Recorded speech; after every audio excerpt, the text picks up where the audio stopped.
Hast du dich jemals gefragt, was mit Zügen passiert, die einfach verschwinden? Ganze Lokomotiven, vollbesetzte Waggons spurlos verschollen. Ob geheimnisvolle Parallelwelten, Experimente, die außer Kontrolle geraten sind, oder schlicht unerklärliche Phänomene, die Geschichten über Geisterzüge, die nie wieder auftauchten, sind zahlreich und faszinierend. Heute nehmen wir dich mit auf eine Reise in die düsteren Mysterien der Eisenbahngeschichte. Die wohl berühmteste Geschichte eines verschollenen Zuges ist die des sogenannten Zanetti-Zuges. Im Jahr 1911 startete ein luxuriöser Zug der Zanetti-Gesellschaft von Rom aus eine exklusive Testfahrt. An Bord wohlhabende Gäste, Journalisten und Eisenbahnexperten. Doch als der Zug in einen Tunnel nahe Lombardei fuhr, kam er nie wieder heraus. Augenzeugen berichteten, dass der Zug scheinbar in Luft aufgelöst wurde. Jahre später tauchten Menschen auf, die behaupteten, sie seien Passagiere dieses Zuges gewesen, doch sie sprachen von einer anderen Zeit, als kämen sie aus der Vergangenheit.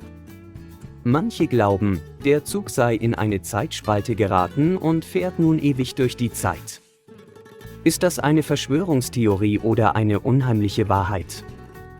Die Moskauer Metro ist eines der größten unterirdischen Bahnnetze der Welt und ein Ort vieler Mythen. Eine Legende besagt, dass ein alter Zug, noch aus der Stalinzeit, manchmal in den dunklen Tunneln auftaucht. Laut Augenzeugen soll dieser Zug mit alten Waggons aus den 1940er Jahren besetzt sein, doch niemand sieht jemals, wie er hält oder wo er hinfährt. Besonders gruselig, angeblich sind in diesem Zug die Seelen von Menschen, die während des Baus der Metro ums Leben kamen. Wenn jemand einsteigt, soll er nie wieder zurückkehren. Könnte es sich hierbei um ein Experiment der Sowjetzeit handeln oder steckt etwas Übernatürliches dahinter? 1872 in Boston, ein Personenzug sollte regulär in eine Station einfahren, doch die Schienen waren leer. Alle Zeugen hatten den Zug herannahen sehen, das Signal wurde ausgelöst, doch nichts kam an. Kein einziger Waggon, keine Passagiere, kein Lokführer. Das Erschreckende, Jahrzehnte später berichteten Menschen, dass sie einen Geisterzug auf genau diesen Schienen gesehen haben.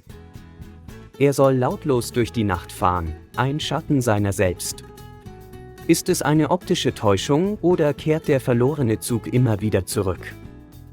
In Stockholm gibt es die urbane Legende eines unheimlichen Geisterzuges, Silverpilen. Der Zug war ein silberner Prototyp der Stockholmer U-Bahn, der aus rostfreiem Stahl gefertigt wurde. Er sollte nie regulär fahren, doch immer wieder berichten Menschen, dass sie ihn gesehen haben, oft völlig leer oder mit geisterhaften Gestalten besetzt. Besonders unheimlich, Fahrgäste, die angeblich in diesen Zug eingestiegen sind, sollen verschwunden sein oder erst Tage später völlig verwirrt wieder aufgetaucht sein.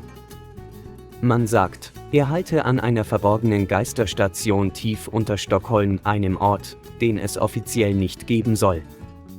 Ob Mythos, Verschwörung oder paranormale Erscheinung, Geisterzüge faszinieren Menschen auf der ganzen Welt. Doch was wäre, wenn einer dieser Züge eines Tages wieder auftaucht? Oder wenn du selbst an einem dunklen Bahnsteig stehst und plötzlich das Dröhnen eines Zuges hörst, den es eigentlich gar nicht mehr geben dürfte. Glaubst du an Geisterzüge? Schreib es in die Kommentare. Und wenn du mehr solcher unheimlichen Geschichten hören willst, dann abonniere den Kanal und aktiviere die Glocke. Bis zum nächsten Video und pass auf, in welchen Zug du steigst.